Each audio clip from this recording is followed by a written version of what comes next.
Chapter 4. Sadhana. Kandamanda Yoga. Natural potential for spiritual development becomes valuable only by careful cultivation. All spiritual practices are sadhanas, but all sadhanas are not created equal, Vimalananda explains. The rishis, India's seers, have understood our plight and in their great magnanimity have created sadhanas by which we can extricate ourselves from our limitations and make progress. The rishis have created many different sadhanas because there are so many different types of people, each of whom have special requirements. We Aghoris believe in using fast, terrifying methods of sadhana because we ache to return to God immediately. We cannot bear being separated from Him. An Aghori meditates on burning corpses to force the consciousness beyond all limitations of the personality. The hardest concretions of identity are the most resistant, and steel wool penances are needed to scour them away. Aghoris take no chances with potential ego inflations. Agora sadhanas destroy everything down to the ground of consciousness and rebuild them from the bottom up. Then there is nothing to fear, because the new personality is engineered to be totally surrendered to the will of God. Kandamanda Yoga is a good illustration of Aghora's approach to personality development. Vimalananda described it thus: one of the most terrifying and difficult of all Aghora sadhanas is kandamanda yoga. The practitioner of kandamanda yoga cuts off his own arms and legs with a sharp cleaver and throws them into a roaring fire. After 12 hours, these limbs re-emerge from the fire and rejoin his body. Some sadhus can do ekkhanda yoga, the cutting of one part of a single limb, like a foot. A few, like Talang Swami, could do trikanda yoga, involving 3 parts, like the foot, the lower leg, and the thigh. But very, very few, perhaps only 1 or 2 up till now, can do navakanda yoga, using 9 body parts, including the head. And beyond even navakanda yoga is Agni kanda yoga, in which a guru heats his fire tongs white hot and then inserts them under his disciple's skin at the nape of his neck, running them down parallel to the spinal cord. A yogi who is really solid in his being will not even flinch when this happens. This is the physical kandamanda yoga, and its benefits are many, including imperviousness to any weapon and even physical immortality. It is really a wonderful sadhana, though I suspect you might faint at the sight of all the blood if you ever saw anyone perform it. Most people are very attached to their bodies and don't like even the hint that some part of the body might be chopped off. Obviously, you can only perform kandamanda yoga once you have developed a certain objectivity about your body. But this is not so easy, you know. It is only possible once you have complete control over your Kundalini Shakti. The mental kandamanda yoga is somewhat different. It has to do with thought. Did you know that mandana, meaning creation, and kandana, meaning destruction, of thoughts, are going on continuously within you? For instance, if your lady love is not with you, you will emit from your heart incessant wishes to see her, be with her, embrace her, and so on. You continue to project these desires until you see the girl and fulfill your desires, at which point the projected forms are destroyed. This is a form of kandana, but it is imperfect. You will be rid of the desire only for a short time before it begins again, because you are only projecting an image of how you want her to be for your gratification. This image will always change because your desires are always changing, and because she is always changing. Most people never realize that these thoughts are simply temporary manifestations. They try to cling to them or avoid them, depending on whether they give pleasure or pain to the mind. True kandana would destroy that desire utterly.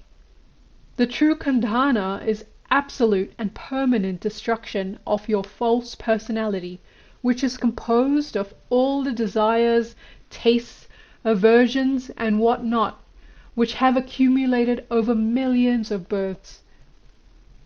Only when all the imperfect projections are eliminated will you be able to see what is real.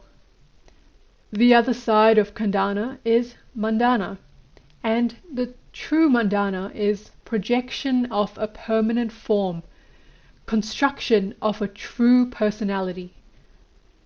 Mental kandana and mandana make up the real kandamanda yoga. There are only two ways to perform kandana and mandana, just as there are only two types of medicine, external and internal.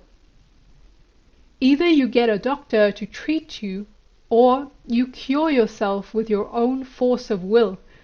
There is no third way. Otherwise, kandana can be external, by complete satiation of desire, or it can be internal, by complete control of desire. Suppression of desire will not work. Like a coiled spring, a suppressed desire remains immobile only for so long as it is pressed down. When the pressure eases up, it will bounce with extra strength. The true mandana can only occur after your desire for limited, impermanent forms has dropped away, either through gratification or control. After drilling the idea of niyama into my head, Vimalananda began his long-term lesson on sadhana, which was a sort of mental kandamanda for me, on a juvenile scale. After demolishing one of my preformed concepts about spiritual practices, he would offer me little pieces of information, here and there, from which I was expected to synthesize a new concept. He would then test me periodically, without warning, to ensure that I had understood, for he believed that the key to testing someone is to test them when they least expect it, and are least prepared for it. Then you have an accurate idea of how much they really know. Only after he was convinced that I had learned something would he proceed to the next step. Name and form. Every month or two, when the mood possessed him, Vimalananda would take me and Roshni with him to the Lakshmi Narayana temple in central Bombay to look upon the face of God. The images in this temple are carved from pure white marble, and their sweetness and sublimity effortlessly pierce the hearts of those who gaze at them in faith. All the humans there, the temple trustees, the priests, the watchmen, knew Vimalananda, and all were happy to see him arrive. All except the musicians, who were envious of his superior musical abilities. After making our offerings, Vimalananda would sit down at the harmonium to play and sing for Narayana and Lakshmi. The sound of his voice, the incense soft burning, and the transcendent equanimity permanently etched on the faces of the Lord and his lady filled the hall with the palpable sweet ache of a devotee for his beloved. after one of these musicals, when we had returned home and I had poured a glass of scotch for Vimalananda, he began to talk, tears glistening now and again in his eyes as emotion welled up and spilled over the banks of his everyday personality.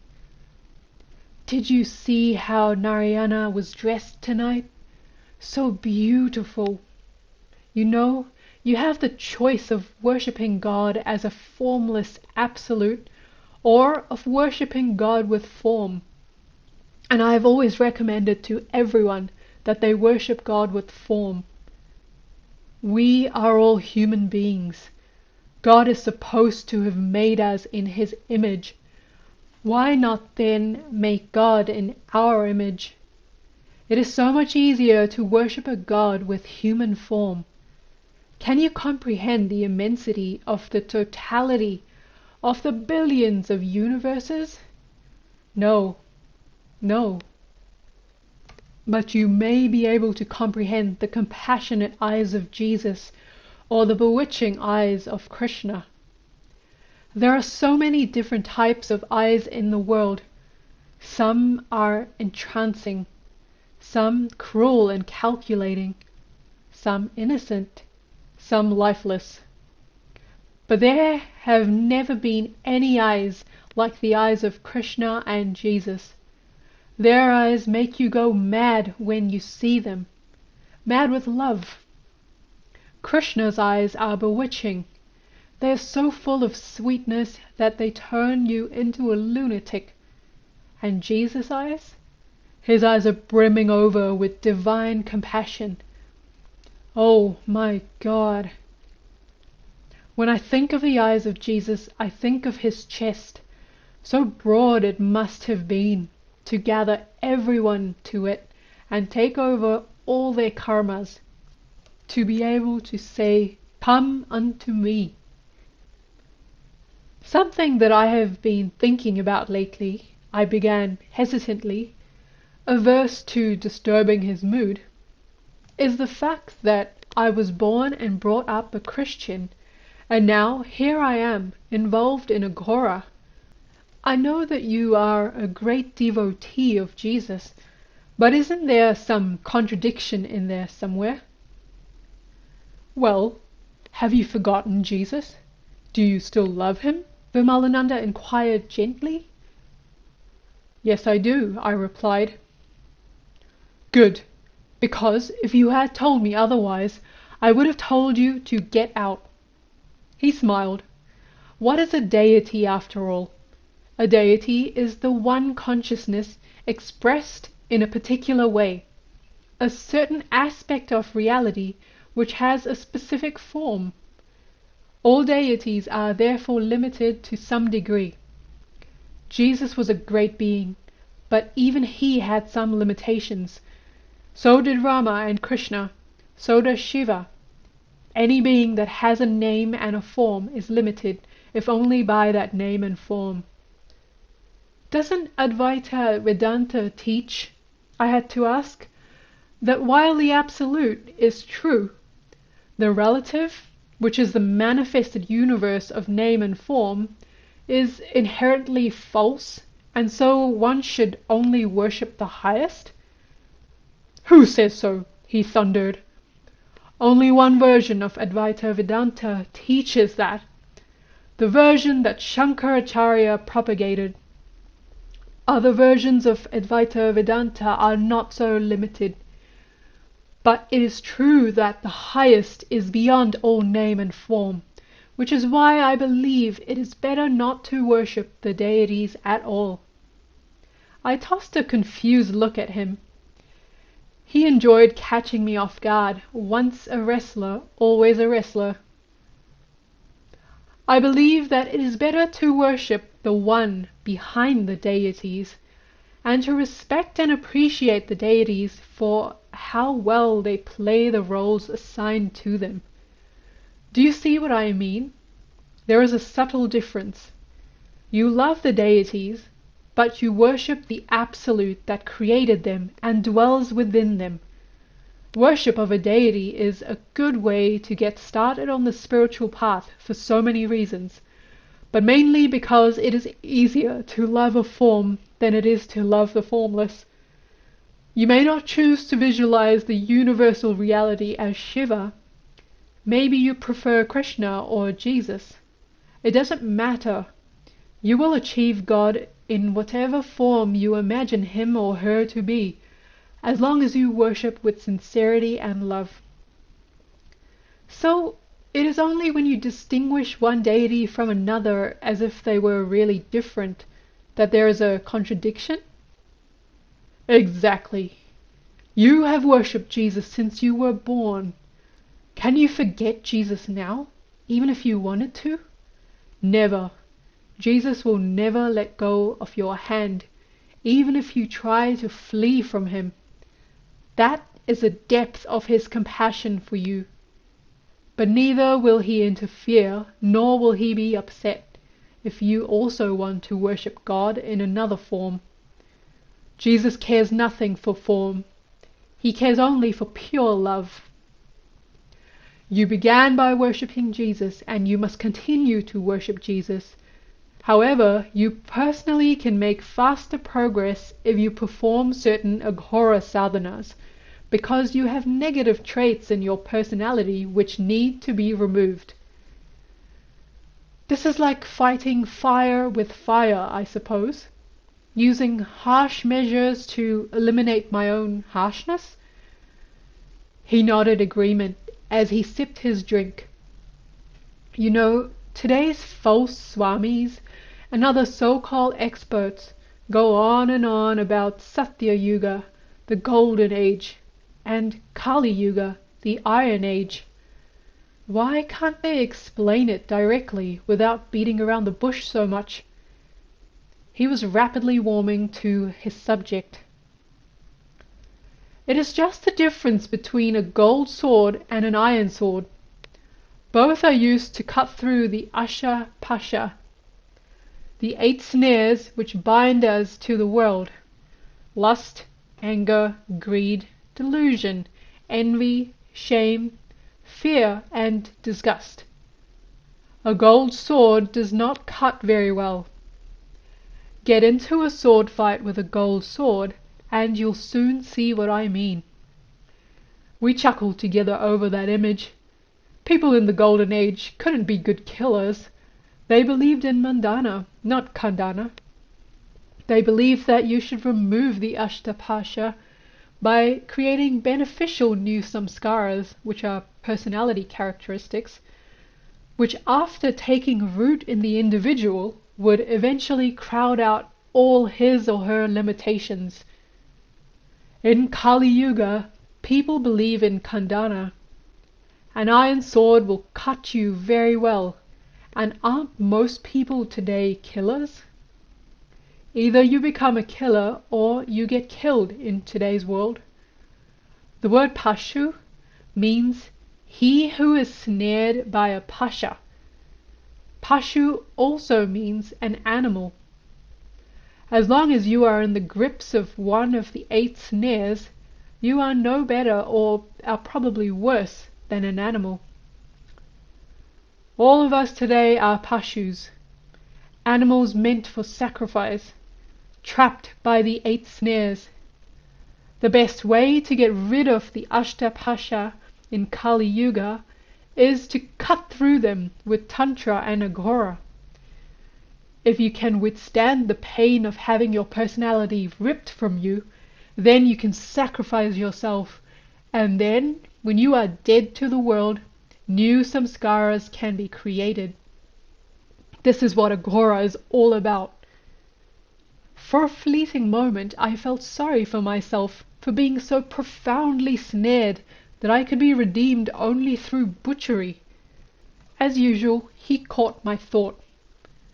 Do you think that only lechers, meat-eaters, and drug fiends are animals? Oh no. The Tantras talk about spiritual pashus who are just as animalistic as any other pashus, but in a different way. Spiritual pashus are sectarian. They slander anyone who doesn't share their beliefs or who worships a different deity. They are much more concerned with outer than with inner purity. They like to make a show of their worship. So many of the Brahmanas, the so-called spiritual caste, are the worst sort of pashu. Only a pashu, an animalistic human, will think of the deities as being fundamentally different from one another, and will be willing to kill for one god or another. Muslims have been notorious since the beginning for slaughtering as infidels anyone who did not believe as they do. But what did the Christians do for so many centuries? They fought and killed the Muslims as infidels, all right. But worse than that, the Protestants and Catholics slaughtered each other mercilessly.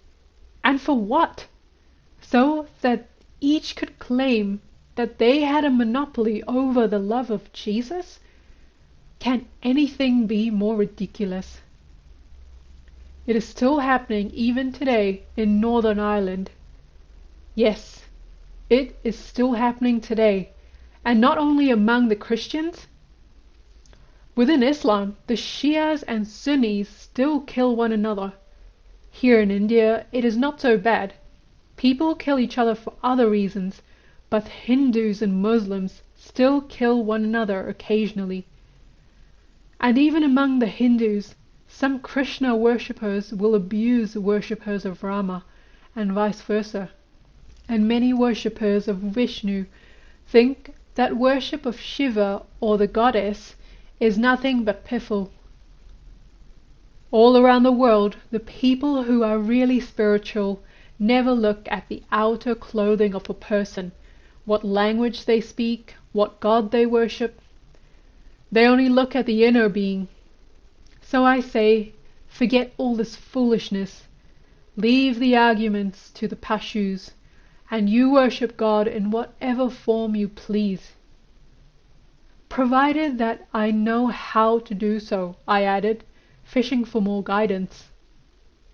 Of course, you need to have at least a basic understanding of the process in order for it to proceed properly.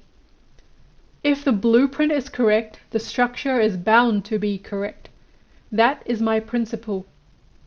I believe that the very first step in spirituality is to forget, to merge your consciousness with external things, to keep aloof from the world, and especially from this sort of sectarianism, is to get closer to your deity. So long as you are attached to the world, you are detached from God.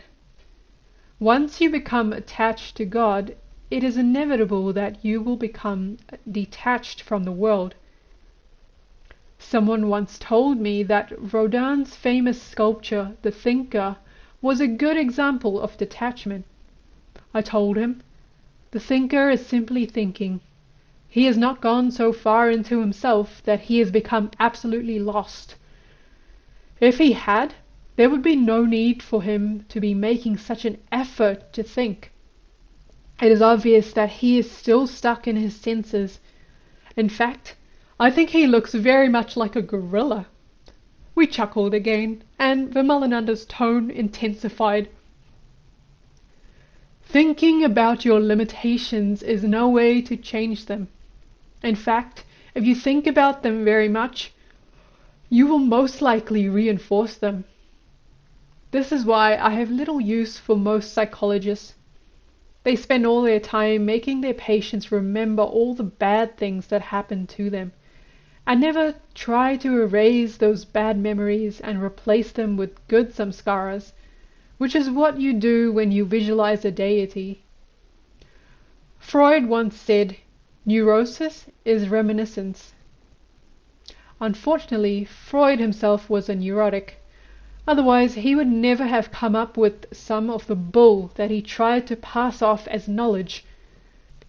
He thought he understood sex, but all he understood was sexual abnormality, and that not too thoroughly. But that particular saying of his is true. Neurosis happens when you are trapped by your memories into perpetuating your limitations. This is why sadhana is so necessary, especially in Kali Yuga, when everyone has limitations to spare. I believe in the old Indian law of caterpillar and butterfly, the Kita Brahmari Nyaya. Within the misshapen caterpillar is an image. Perhaps it is not a truly mental image, but is only present in the genes and chromosomes. But isn't that also an image?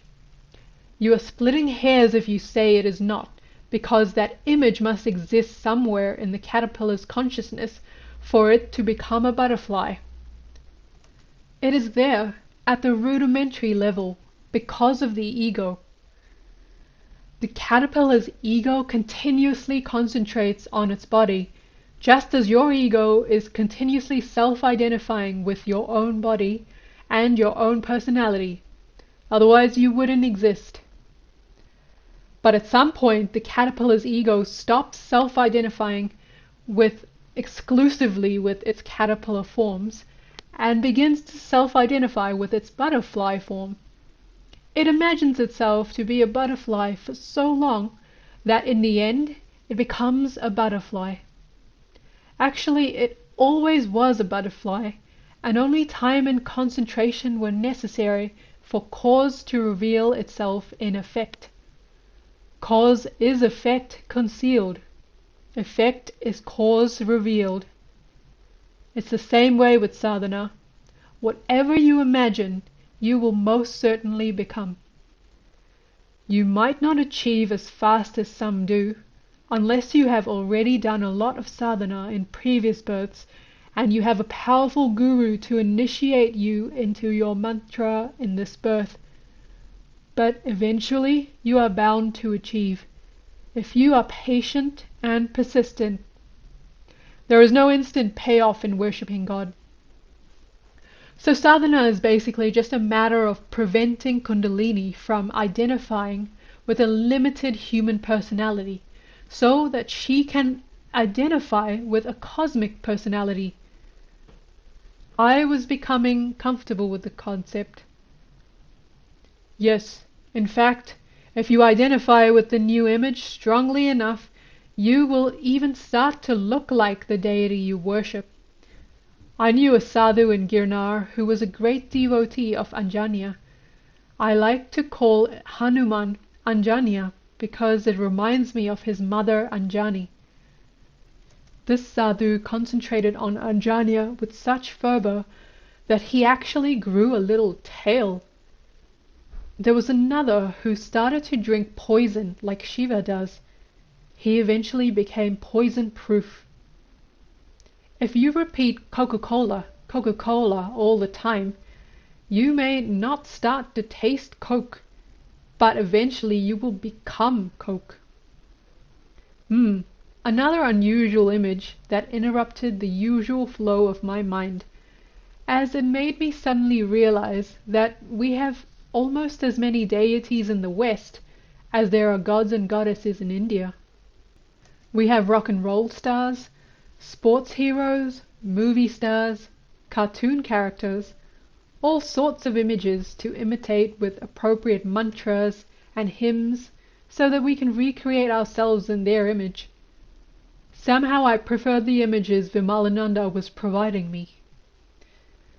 Visualization and repetition of mantras reinforce the new image being created within. Then I said, that's right. All the sacred books tell us that in Kali Yuga, the greatest sadhana is to repeat God's name.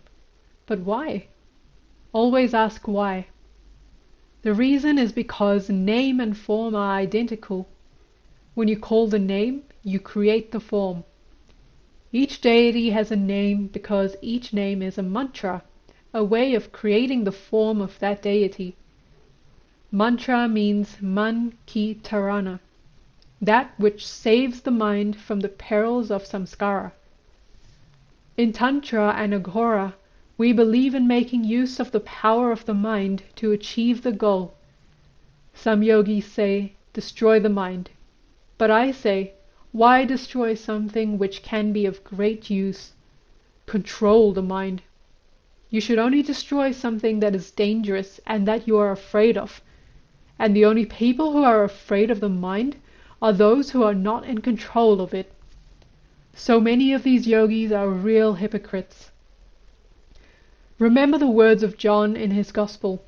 In the beginning was the Word, and the Word was with God, and the Word was God. When you repeat God's name, you actually create God's form within your consciousness, which gives your Kundalini Shakti something good to self-identify with. Repetition of the deity's name while visualizing his or her form is the best sort of worship we have available to us. The Soma Yaga. If you are working to awaken your Kundalini and you try to do everything on your own, you only need to make one slip and you are gone. But if you worship and self-identify with a deity, he or she will protect you when the energy becomes too strong for you to control. This is especially true if, like an Aghori, you are in a hurry to succeed and you decide to practice dangerous sadhanas like Panchamakara. Meat, fish, wine, parched grain, and sex are all intoxicants, and the purpose of intoxicants is to stimulate your nerves to be able to withstand the force of Kundalini Shakti. You can use alcohol, sex, and the rest to make fast spiritual progress only if you know how to use them properly. Otherwise, you just bind yourself down more tightly to the wheel of existence. If you choose to use them, you must never lose your presence of mind. This is why I only permit one line of talk, one topic, during a session at which intoxicants are consumed.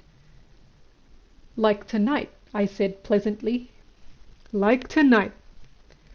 If you take intoxicants and then you switch from topic to topic, your mind may wander. Staying on one topic encourages control. Control is absolutely essential when you take intoxicants, no matter what anyone may tell you. If you hallucinate when you are intoxicated, it indicates that your system is not yet ready for that quantity of Shakti. I have used intoxicants for many years, and only once did I fail to finish a ritual because of them. That happened when someone fed me a tremendous quantity of marijuana without my knowing it. By the time I realized what was going on and took steps to counteract the effect, I had missed my time for worship. I had to start the whole ritual over again, and this time I refused to accept any food from anyone's hand. I completed it successfully. Some years ago, some people tried to poison the ears of my mother and father, telling them I was an alcoholic and spent all my nights drinking. I am a drunkard, as anyone can see, he said without pride or guilt, proffering his glass to me to be refilled. But I am not an alcoholic. I am in perfect control of myself. So one evening I decided to demonstrate to my parents what I was doing with alcohol. After dinner I produced a bottle of scotch and a glass and started to drink the scotch neat. My father was annoyed, but he didn't say anything. He just glowered. My mother wanted to tell me that it was wrong to drink and what not. But then I announced, "Now let us discuss the Upanishads." Now the Vedas and the Upanishads were my father's pet subjects, and he used to take pride in his knowledge of them. But after I completed my discourse, there were tears in his eyes, and he said, "I never realized that you knew." My mother said nothing at all, but the next time I visited them, and we were sitting together after dinner, she produced a bottle of scotch and said, "Here, son, take this and talk." I'm proud that my parents appreciated my talks, and understood that I was not ruining myself with my drinking. The reason I am not ruining myself with my drinking, he continued, punctuating his words with a sip from his glass, is that I perform a soma yaga, or soma sacrifice, when I drink. People have been arguing about the meaning of the Vedic soma sacrifice for many years, and many authorities have claimed to have discovered the plant from which the divinely intoxicating drink soma was made. Vimalananda had no patience for such scholarly presumption, maintaining that the divine intoxication of soma can be produced by a variety of substances, each of which can be made into soma only in the context of a specific place, time and method of preparation and a particular consumer. The soma yaga has nothing to do with drinking the juice of some plant, although that external ritual still does exist in some places. I perform the soma yaga in quite a different way. When I drink alcohol, I convert it into soma with the help of a mantra. The mantra is necessary because soma is full of sattva and alcohol is full of tamas. In addition to the karma of having crushed the life out of the yeast cells during the brewing process, there are also powerful curses which must first be removed from the alcohol before you drink it. Alcohol has been thrice cursed. By Brahma the creator, by Shukracharya, the planet Venus, the guru of the Asuras, and by Lord Krishna himself. If you drink without the proper mantra, you will suffer from the effects of all three curses, and then you are sunk. Alcohol develops sattva when all the miserable little yeast cells who gave up their lives in the brewing process are given jnana. When this is done, they enter my body, and instead of perverting my consciousness, they begin to dance for joy. Then both they and I get some benefit out of drinking. This is only possible if I offer the drink into the fire of Bhuta Agni, so that it can reach Smashantara. This is the sacrifice part. The alcohol is sacrificed to her, and she takes the prana that all the wretched little yeast cells contributed to the alcohol, and then saves those cells. What do I mean by save? I mean that she fills them with jnana and makes them to be born again in higher wombs. This process is entirely internal, which is the best way to perform a yajna. I had started to read Arthur Avalon, so I interpolated. And this is why the Tantras call wine Tara Dravmai, the Savioress herself in liquid form. Yes, and how wonderful it is to feel her dancing within you. I just can't describe it. Intoxicants are wonderful, but you can't just start with these things directly. You must do plenty of sadhana first, to make sure your control is strong. I will repeat this again and again. Unless you know this process, you should not drink, because sooner or later the curses will come upon you. The alcohol will start to drink you, and you will be finished. Make everything into a sadhana. But I know you have said before that you don't have to renounce everything in order to achieve. No, you don't. But you do have to make everything into a sadhana. Offer every morsel of food to your deity. Go to sleep at night remembering your deity.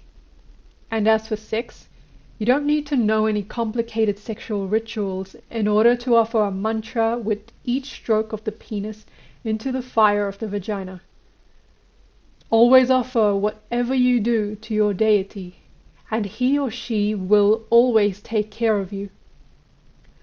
However, how easy is it to remember to offer a mantra with each stroke of your penis, once your sexual embrace becomes really intense. This is why I say the more potential addictions you remove, the faster will be your progress. From what I have learned, food at least has the potential to produce sattva. Sleep definitely creates tamas, and sex generates tremendous rajas, I added. And what I have learned is that any substance or activity can produce any of the three gunas, depending on how well you digest it. In the beginning, you have to accumulate sattva. This much is clear. When your consciousness is full of sattva, your power of discrimination becomes predominant, so you can judge easily what is good or bad for you. If you allow excess rajas or tamas to collect in your consciousness, either your ego will run amok, or you will become a slave to your senses, or both. In the Sattvic Tantras, you are given a mantra along with the description of its visual form for meditation. With that mental image, you construct the deity in your astral body, and eventually that deity projects and shows himself or herself to you. Visualization is essential because of the primacy of the eyes. Not everyone is fit to visualize, but if you are, you will eventually perceive the deity right before your eyes. What you will see is not the real deity. It is your own creation, from your own astral body. Do you know the Bimba Pratimba Nyaya? Let's see. The law of image and reflection? Yes. When the moon rises over a still pond, you see a perfect reflection of it in the water. It looks like the moon, but it is not. What you create within by a tantric sadhana is only a reflection of the image you have of your deity. But since you have given that image all the powers of the deity, that reflection can do your work for you, and eventually it'll lead you to the real deity. This is the sure way. It takes a little time. In Agora, which is purely tamasic, you do not bother with sweetly inviting the deity to come to you. You demand that God come, and you catch God by the hair and drag him or her if necessary. Aghoris use intoxicants and other sorts of aids because they want to create a quick blitzkrieg process. But this results in excessive rajas and tamas, and if you make even the slightest miscue, down you go, dive bombing. And do you think that God likes to be dragged by the hair? God will say, okay, if this guy thinks he is so great, let's see what happens when I give him a taste of his own medicine. And then you had better be ready to endure God's tamasic play, which is no joke. Aghora and Tantra are dangerous things to fool about with. So I should be patient, I said with a twinge of bitterness. You have to be patient. My case was different, I admit. Quite different from most. I never intended anything to occur. From the beginning of my spiritual career until now, I have never requested any specific sadhana from anyone. Jina Chandrasuri tricked me into sitting on that corpse. See the Agora book for more details. But had he not done so, I would never have realized Ma so quickly. I have always had faith that Ma will teach me what I need to know, and so she has. Faith is the key, and the best way to gain faith is to repeat the sweet name of God and turn your entire existence over to God. This is the essence of sadhana. One reason you will have to be patient is that deities don't like to come to you if they can avoid it. They are more like animals in that way. In the forest, Will a deer come to you immediately, even if you call it with love? No, because deep down is the fear that one day you will come and catch its throat. Similarly, the deity is afraid that if he comes near you, you will catch him and give him work to do. To overcome this fear, you must know the likes and dislikes of your particular deity. You must offer him that which he craves. Then how will he be able to hold out? Deities love to play about, and may try some stunts on you in return. If you don't allow anything to affect you, you'll be okay. If you waver or fumble, then you've had it. Deities are very simple, really. They're a lot like children. When they love you without restraint. But if you cheat or harass them, they'll never forget it. If you really want to come close to your deity, you have to become just like a child. Remember the words of Jesus. Unless you become like a little child, you will never be able to enter the kingdom of heaven. You have to be able to say to your deity in all sincerity, I'm so lonely, I don't have any other playmates, please come and play with me.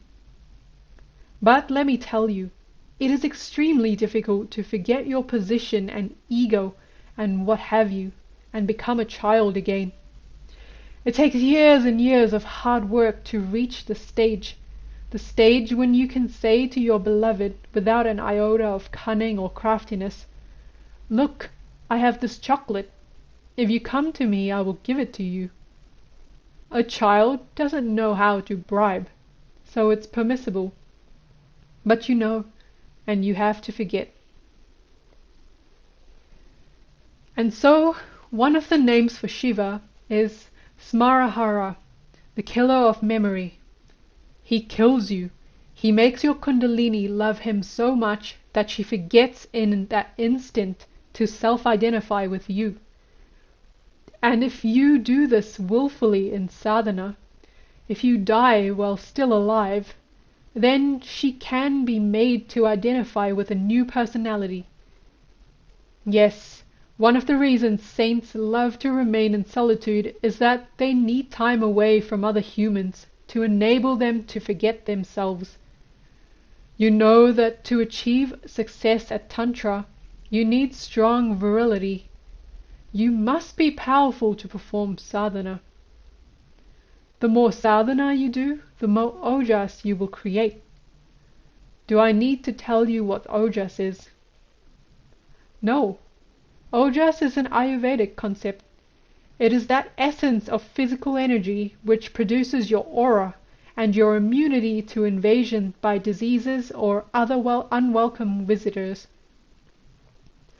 When you have plenty of ojas, your aura becomes tremendously enhanced, which will attract plenty of people to you, who will come and bother you. This happened to Ramakrishna Paramahasa at one point. He actually had to ask Bhavatarini Ma to make him outwardly normal again, and to make him inwardly attractive instead. Because he preserved all his ojas inside, he was able to perfectly self-identify with her. He dissolved into her.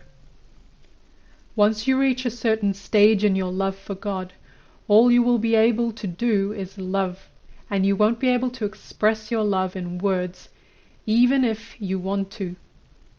This sometimes happens between humans too, if they really love one another. It can be true for animals, which is why I like dogs. Dogs have pure, unselfish love for their masters, which is why I would like to become God's dog, totally devoted to him alone. Vimalananda's dog, Lizu, an astute canine, overheard us discussing dogs, and jumped into his lap, as if to say, I am your dog, totally devoted to you. He petted her tenderly. People frequently come and tell me, I am getting less and less peace the more I repeat my mantra.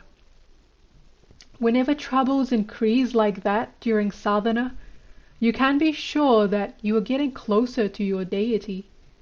You cannot realize your deity until your consciousness becomes clean and clear, for which you have to burn off all your bad karmas. As you become firmer in your sadhana, more and more of your bad karmas from this life and from thousands of previous lives are liberated from your causal body. You are bound to be affected by this. Everyone likes to spend, and no one likes to pay the bills. But don't let that stop you. Continue on. Continue until you achieve. Then you will understand that it was 100% worth it. This is Kali Yuga though, and as soon as most people start getting this negative effect from the removal of their bad karmas, they think that it is somehow the fault of the mantra, and they quit their practice altogether, just at the point they should be doing it more vigorously. Is it any surprise that they never get any result from their sadhana? It is no surprise, I echoed sardonically. There was once a man who did penance of Lord Shiva for 100 years without ever having any personal experience of him. As this fellow lay dying, he thought to himself, "What is this? Is all my penance for nothing?" He should have remembered that just as matter is indestructible, all action must bear its fruit. It is only a question of time. Time exists only for us mortals, not for the immortals. Nature's wheels turn very slowly, like those of the steamroller.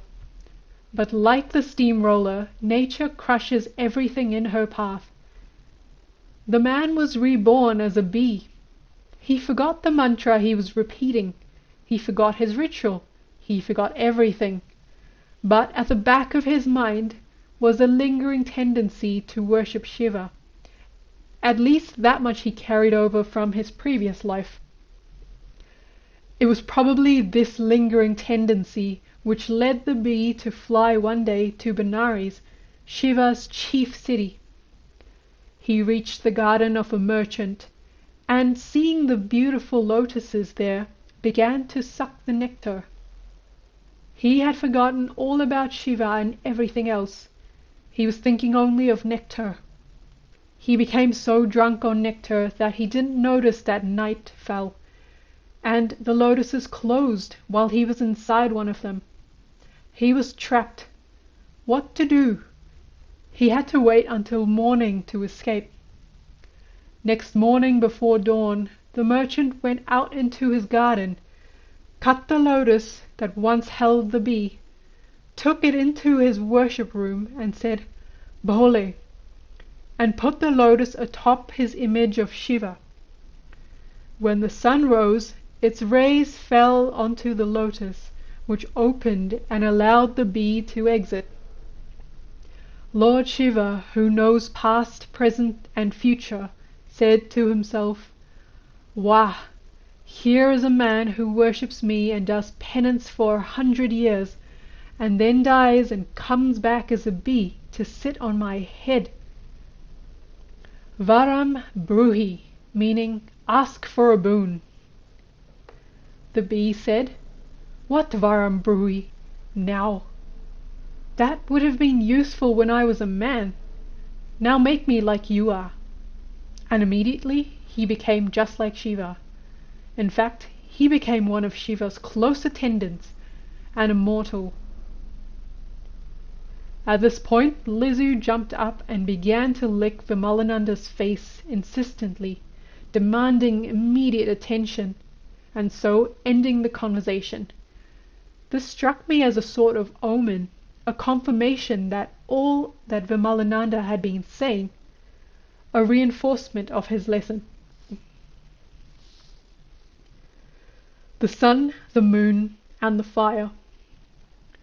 During the afternoon, Vimalananda's conversation usually revolved around the race course, since most of the people who dropped by to see him at that time were interested in the hot tips, which are the sustenance of those who gamble on horses.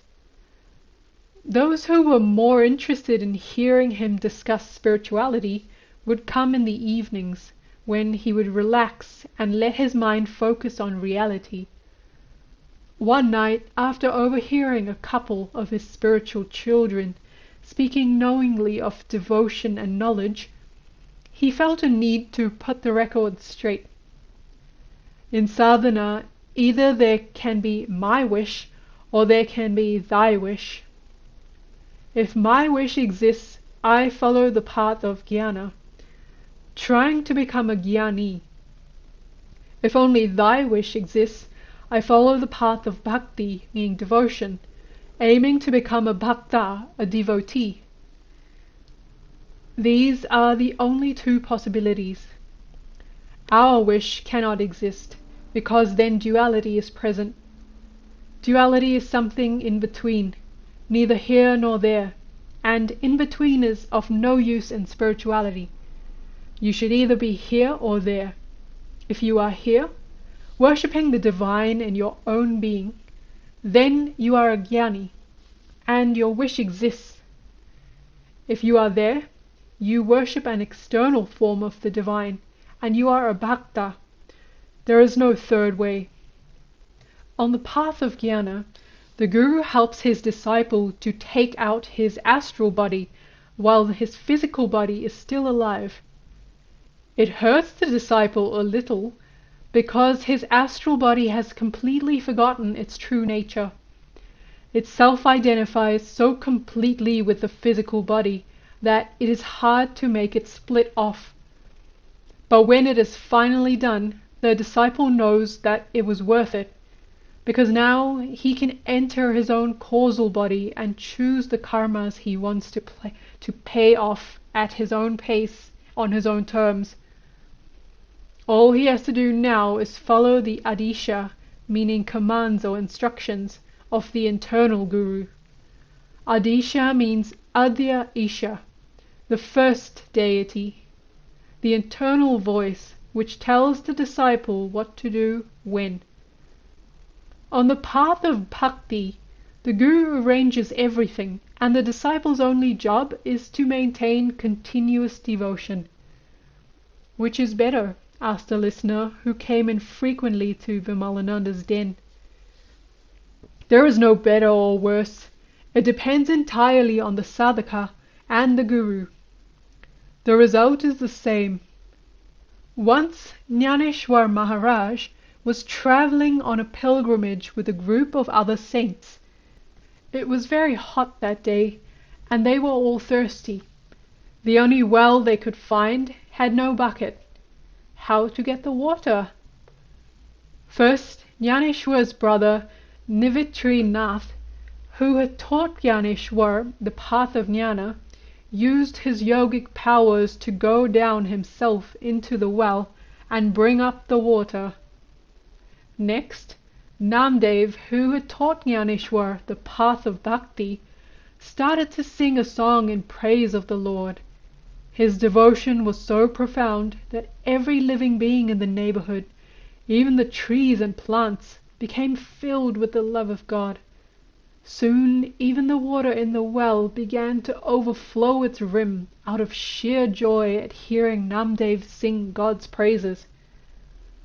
Then Yaneshwar realized that he had seen the end result of both parts of knowledge and devotion, and he asked his beloved deity Vitala for permission to leave his body, because there was nothing left for him to see in the world.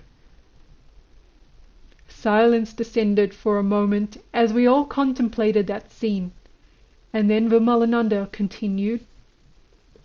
Let's think about it in terms of the subtle body, the nadis and the Kundalini. Bhakti and jnana are the two roads to the Agnya chakra. Whoever follows the path of jnana must concentrate on the sun. The ancient Vedics all followed jnana, and they were all basically sun worshippers. What happens to a man who looks into the sun? He becomes blind, literally blind. If he looks literally at the sun, and blind to the world if he stares at the sun of jnana. When you become blind to all differentiation, all name and form, you can see nothing which is not the one reality. A sun worshipper follows the Ganga, which here represents the right nostril, the Surya Nadi. The man who follows the path of bhakti uses in his rituals the left nostril, the Yamuna, which represents the moon. This takes a little longer than Jnana, and even in the external world, the Yamuna river is longer than the Ganga. It meanders, whereas the Ganga is direct. Yama, the messenger of death himself, who happens to be the brother of the river Yamuna, says that if one takes a bath in the Yamuna on Pal Bija, meaning Brother's Day, then all one's karmas are washed away. So people flock to bathe in the Yamuna on that day, but they are fools. What Yama means is the Yamuna of the body, the left nostril. After pausing briefly to let us gnaw on the idea of bathing oneself in a nadi, he shifted his tack. Of course, for a man to be overcome by bhakti is rare, though it is easy for a woman. A woman must develop a waxen heart, a secret internal love. What happens to someone who stares at Luna, the moon? Lunacy, madness. When you achieve Mahabhava Samadhi, emotional highlights, you go mad, mad with uncontrollable love and joy. The moon stands for the mind and is cool. You get a delicious coolness and lunacy from the moon. It is this sweet madness that makes falling in love so wonderful. The sun also loves you, but the sun is so intense that it burns you to a crisp without any interval of love play in between. The sun teaches you selflessness. Selfishness is your worst enemy, true. But without at least some selfishness, there is no love. Rama, perfection encompassed, is of the solar race. His way is the way of penance. Krishna, perfection personified, is of the lunar race. He loves to play hide and seek with his devotees, never letting them catch him until the very end.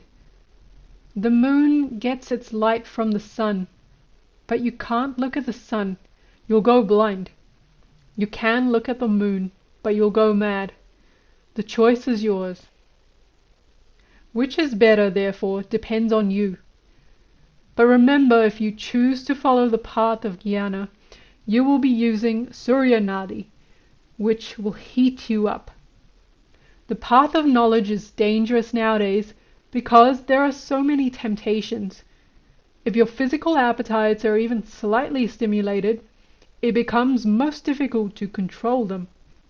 So many good yogis have gone to the West and ruined themselves.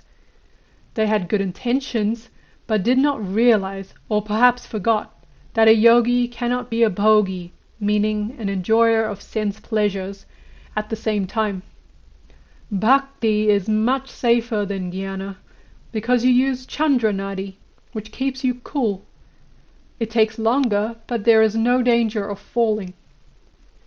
It is because of these dangers on the path of jnana that brahmanas, the priestly class, are supposed to wear their sacred thread, which is a janavi, or yajnopavati. Janavi is also a name for the Ganga, which refers here to the internal Ganga, the Surya Nadi. The purpose of this sacred thread is to control and enhance the functioning of this sun channel, which helps in the study of the Veda. The Veda is the path of jnana, and brahmanas are supposed to be knowers of the Absolute. I see that you're wearing a janavi, said Vimalananda to his visitor. Do you know its significance?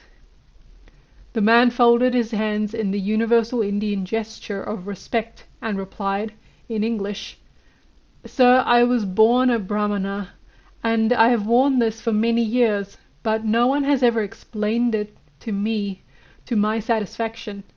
I hope you will please do so. Please don't call me Sir. I have not been knighted by the Queen, said Vimalananda, also in English, laughing. The janavi is always worn from the left shoulder down to the right waist, except when certain rituals, like Pitri Tarpana, meaning ancestor worship, are performed, when it is worn on the opposite, the right shoulder to left waist. Great people like kings, princes and generals usually wear their swords, bandoliers or sashes left to right as well. A sash creates both a mental and physical sense of command. A janavi creates a spiritual sense of command, which is necessary for the path of jnana. This is its effect on the mind. A true janavi is hand-woven of raw cotton, not wool or silk, since these materials have a different electrical potential. It has 3 strands of thread, with 3 peculiar knots added. Very few people today know why this is so. It has to do with the body's 3 most important nadis, and with the 3 principal knots which must be pierced if Kundalini is ever to be fully awakened. What specifically does a janavi do to the physical body? Well, it certainly makes the right or masculine side of the body predominant. By wearing it over the left shoulder, it helps a man accumulate and harness Shakti. A woman has no need whatsoever to wear a janavi, because she is the embodiment of Shakti. Unfortunately, I will bet that the only time you ever think about your janavi is when you gather it up and drape it around your right ear whenever you go to the toilet. Am I right? The man nodded sheepishly and vigorously.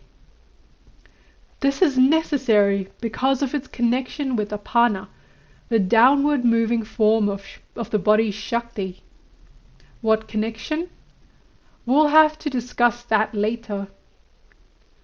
Back in the Vedic era, the janavi was an integral part of sadhana. When a boy was ready to begin studying with a guru, he would, on an auspicious day, undergo the Upanayana ceremony, the initiation into Vedic studies, during which boys first put on a janavi. First he would strip naked and have his head shaved, and then he would appear before his guru, who would show him how to tie his loincloth, which was one long piece of cloth, not the sewn thing that people use today.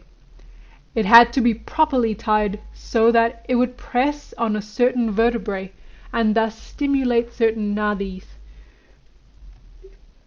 This signified the beginning of the period of the boy's life during which he would be a celibate student. Celibate to prevent Kundalini from getting stuck in the sex center.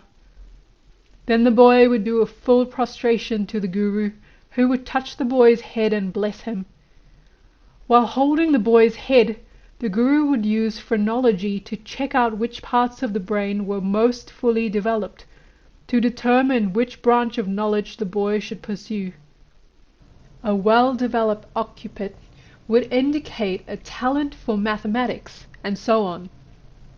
This was an opportune moment to test the boy's other capabilities as well. Suppose the guru wanted to know whether or not the boy would succeed at alchemy. He would pour mercury into the palm of the boy's hand and tell him to pour it back into the bottle without spilling a drop. If he could do this, he was fit. He would be able to do this only if he had one long straight line running across his palm. So this is a form of palmistry. Since the lines on the palm are created by certain genes, examination of the palm means examination of the genes. And since the genes are closely related to an individual's karmas, we will have a good idea of what will happen to him in the future. When the guru had decided what the boy was fit to study, he would initiate him into that version of the Gayatri mantra, which was most suitable for him, and would make him wear the janavi. Then the boy's parents would beg him to return home. If he really wanted to succeed, he would ignore them and stay with the guru. Those others who did it only for show, which is everyone nowadays since no one knows the process, would return with their parents, and in the course of time would forget the mantra and remove the loincloth. Then what would be the use of their continuing to wear the janavi? Many people wear janavis today, but most never know what they are meant for. How can you be a knower, a jnani, if you don't know anything about what you are practicing? No, it is always better today to follow the path of devotion. Gayatri. Do you believe, the visitor inquired, that repeating Gayatri is a good thing? I do smashan sadhana, Vimalananda replied, because I am fit for it, and because it is fit for the age we live in. Some people, though, still try to perform sadhanas that were more appropriate for Satya Yuga. There are many people who claim to repeat the Gayatri mantra, and claim to obtain all manner of believable and unbelievable benefits from it. They babble on about how a man who achieves success with the Gayatri mantra attains to supreme realization and whatnot. But do they know that the mantra they are reciting as Gayatri is not really the Gayatri mantra? And that the form which they visualize as they do their japa, meaning repetition of mantra, is not the real form of Gayatri? And do they know what will happen if they do too much japa of Gayatri? If you think I'm trying to be funny, just try it sometime. Your head will become overheated. Once a man came to me to learn the Gayatri mantra. I told him, Gayatri is certainly one of the most ancient and powerful of our mantras, but the mantra which is printed in the books is not the real Gayatri. It is Savitri.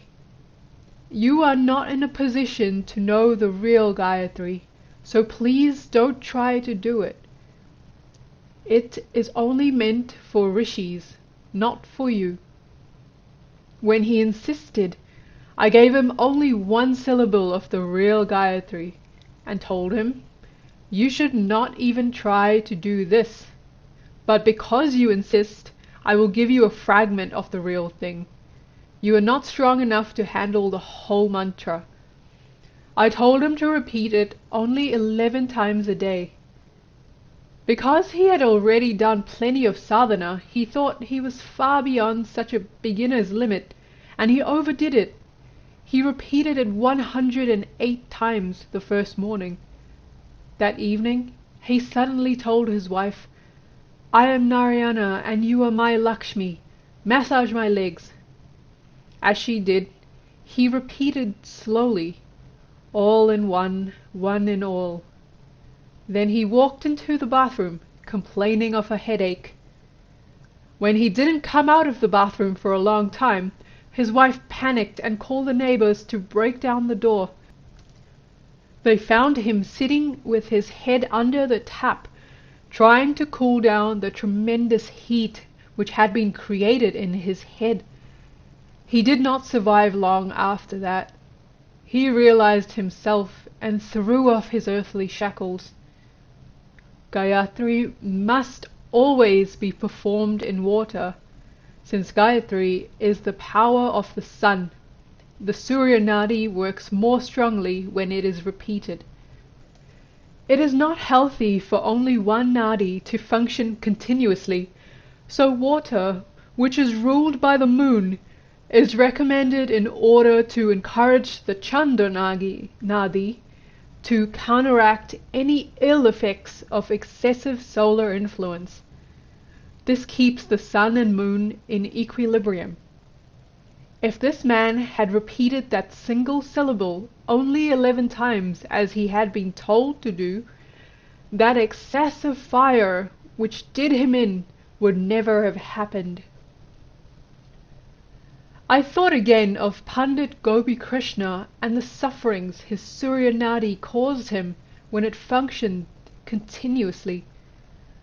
When I first met my junior Guru Maharaj, he told me to repeat Gayatri and to do it in water. I thought I would be clever and do it in my bathtub in the comfort of my own home. But he vetoed that idea and insisted that I do it in the ocean.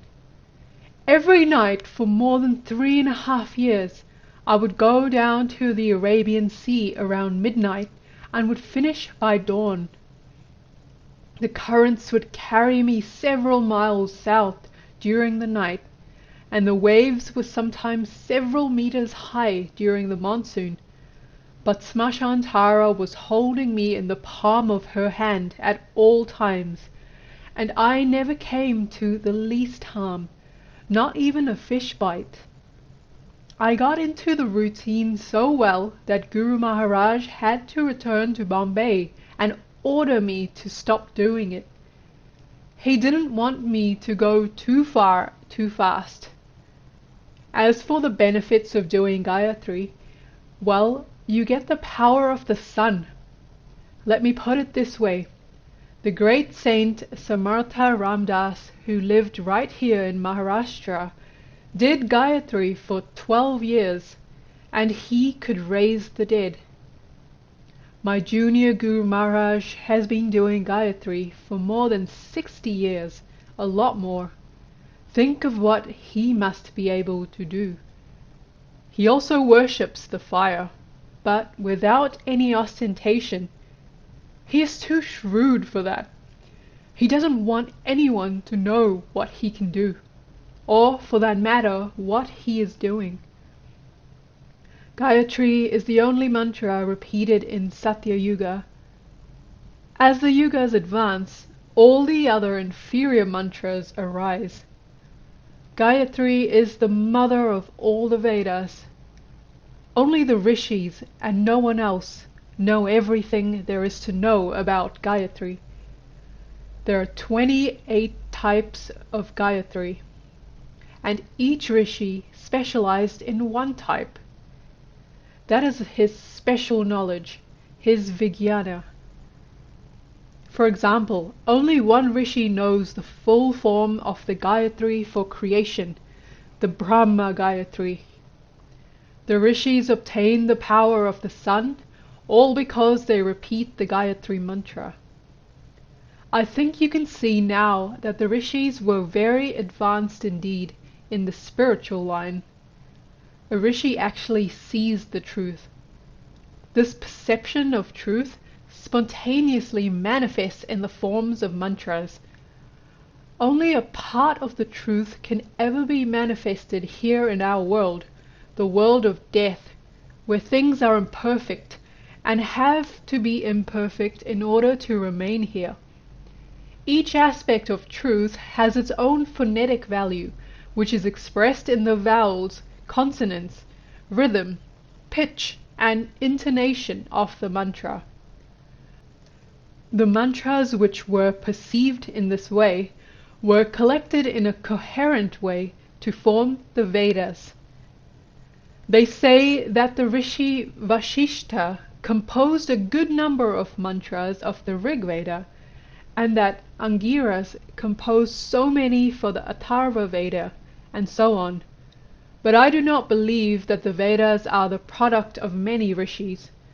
I think that each Veda must be the product of only one rishi.